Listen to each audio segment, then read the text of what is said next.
3 de enero de 2026, el mundo se despierta con una noticia que parece sacada de una película. Nicolás Maduro capturado.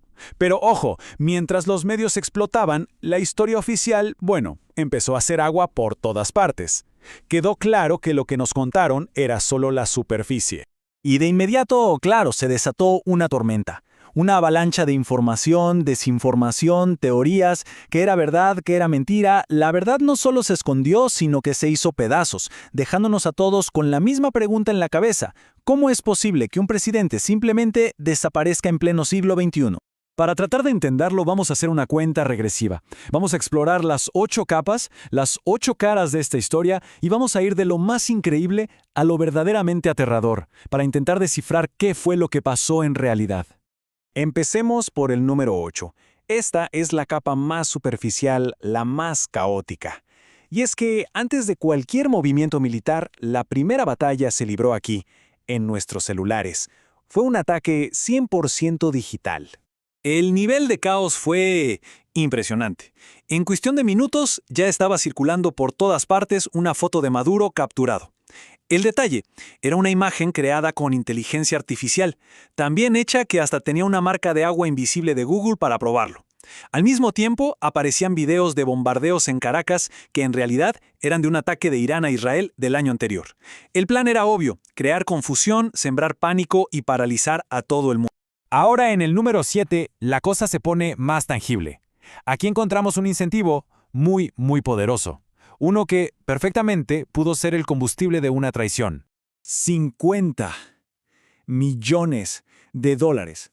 Esa fue la nueva cifra que puso sobre la mesa el Departamento de Estado de Estados Unidos. De la noche a la mañana, la lealtad dejó de ser un valor para convertirse en un simple cálculo matemático. Y con 50 millones de dólares en la ecuación, ese cálculo se volvió muy interesante para algunos. Entonces, la pregunta es obvia. ¿Quién pudo haberse sentido tentado por una oferta así? El número 6 nos lleva directamente a los sospechosos de siempre. Las sospechas, por supuesto, cayeron sobre los que ya tenían historial.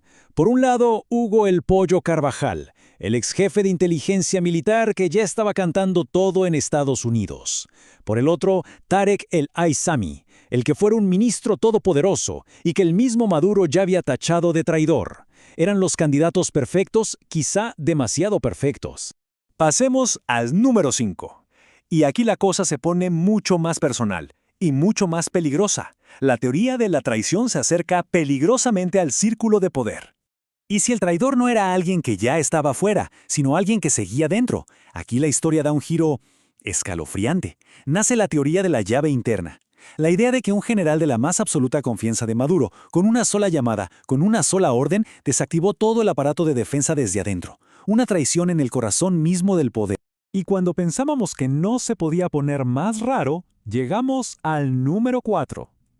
Aquí es donde toda la idea de una captura hostil se da la vuelta por completo. Fíjense en esto. Por un lado está la versión oficial, una operación militar para capturar a un dictador. Pero por otro lado está la teoría del colectivo Anonymous, y ellos dicen que no, que todo fue un teatro de muerte, o sea, una puesta en escena.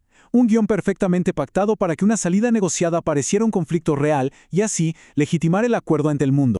Y esta teoría, la de un pacto secreto, se vuelve todavía más específica y más descabellada en el número 3. Según esta versión, Maduro habría negociado todo a espaldas de sus aliados más fieles, como Cuba.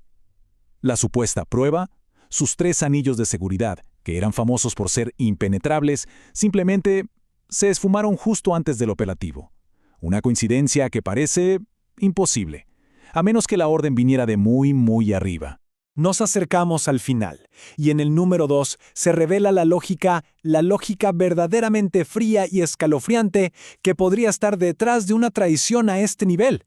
Aquí es donde la historia de verdad se vuelve aterradora.